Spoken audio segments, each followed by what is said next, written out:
peoples and governments. Let us fashion together a new world order.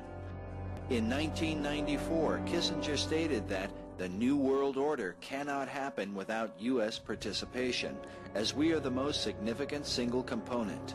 Yes, there will be a New World Order, and it will force the United States to change its perceptions.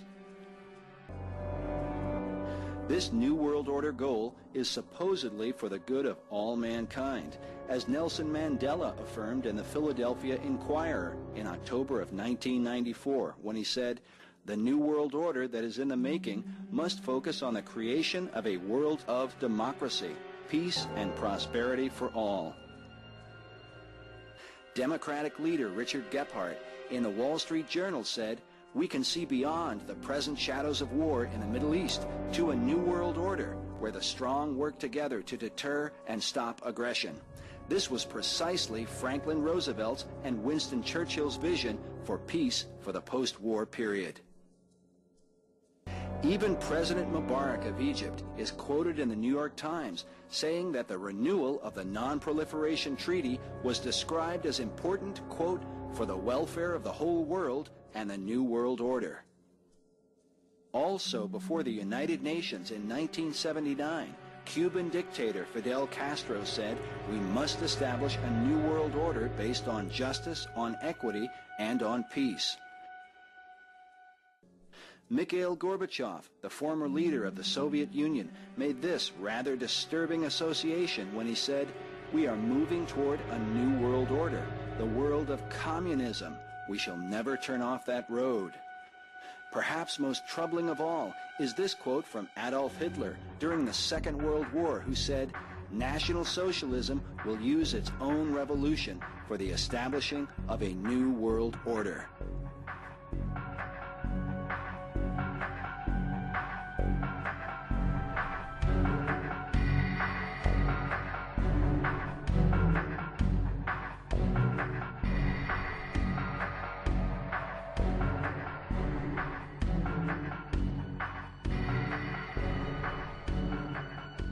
Such disturbing statements about the New World Order are not confined to Hitler.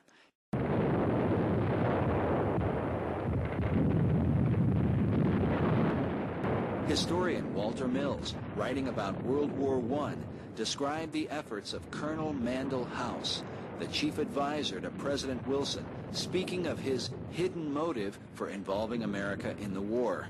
He wrote, "The colonel's sole justification for preparing such a batch of blood for his countrymen was his hope of establishing a new world order of peace and security."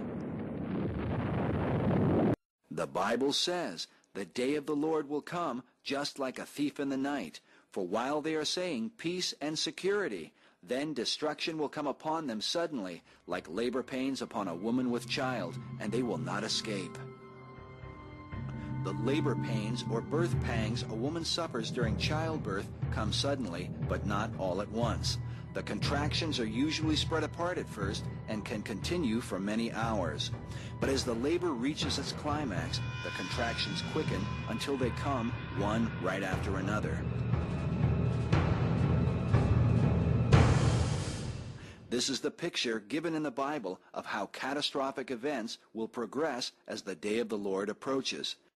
The starting gun for these contractions seems to be the cry of peace and security, as we saw with Colonel House and the First World War. In fact, during World War I, Nicholas Murray Butler, who ironically would win the Nobel Prize for Peace, gave this mysterious address before the Union League of Philadelphia on November 27, 1915. He said, "The old world order died with the setting of that day's sun, and a new world order is being born while I speak, with birth pangs so terrible that it seems almost incredible that life could come out of such fearful suffering and such overwhelming sorrow."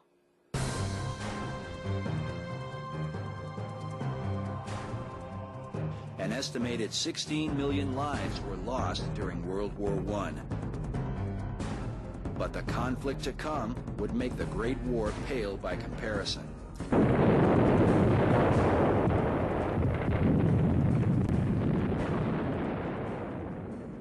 While the numbers vary, it is now estimated that some 50 million lives were lost as a result of World War II, a birth pang which began with a similar declaration of peace for the sake of security. British Prime Minister Neville Chamberlain met with Adolf Hitler in 1938 to draft the Munich Accord for the purpose of supposedly providing security for Czechoslovakia and to assure the peace of Europe. Chamberlain arrived back in London with this historic announcement. This morning I had another talk with the German Chancellor, Herr Hitler. And here is the paper which bears his name upon it as well as mine. We regard the agreement signed last night and the Anglo-German naval agreement as symbolic of the desire of our two peoples never to go to war with one another again.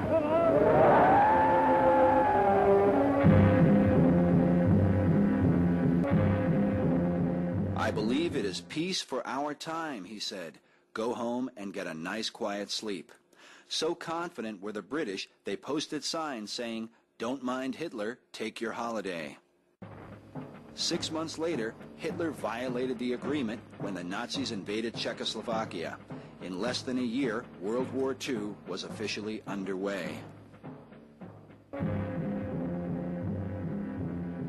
Chamberlain's declaration of peace is today considered one of the greatest blunders of the 20th century.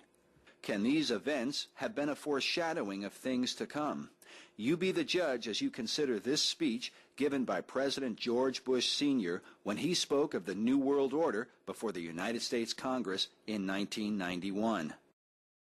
A new world order where diverse nations are drawn together in common cause to achieve the universal aspirations of mankind: peace and security, peace and security, freedom, and the rule of law. Some find it interesting that President Bush made this declaration on September the 11th, 1991, exactly 10 years prior to the destructive attack on America. But Bush had spoken of the New World Order a year before. Concerning the crisis in the Persian Gulf, he said, "Out of these troubled times, a new world order can emerge." These words he spoke on September the 11th, 1990, 11 years prior to America's tragedy. Can all these things be merely coincidence? And why would world government and a desire for peace and security bring about destruction? Jesus said, "My peace I give unto you, not as the world gives, give I unto you." Can it be that the world peace pursued by kings and rulers is somehow contrary to the peace of Christ?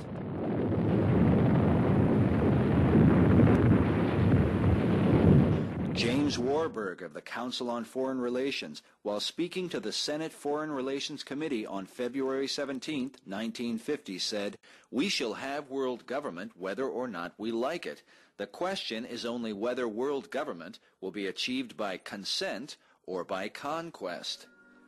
An early warning against the tone of this movement was sounded by Congressman Larry P. McDonald, who even named some of those he deemed responsible, when he said, "The drive of the Rockefellers and their allies is to create a one-world government, combining super-capitalism and communism under the same tent, all under their control. Do I mean conspiracy? Yes, I do. I am convinced there is such a plot, international in scope, generations old in planning, and incredibly evil in intent." Arthur Schlesinger, Jr., in the July-August 1995 issue of Foreign Affairs said, "We are not going to achieve a new world order without paying for it in blood as well as words and money." Decades earlier, famed author H.G. Wells, who wrote such works as The Time Machine and The Invisible Man, was also a member of a controversial group known as the Fabian Socialist Society. While his science fiction books are well known, Wells also wrote a little-known work titled The New World Order, published in 1939. In it he states, "Countless people will hate the New World Order, and will die protesting against it.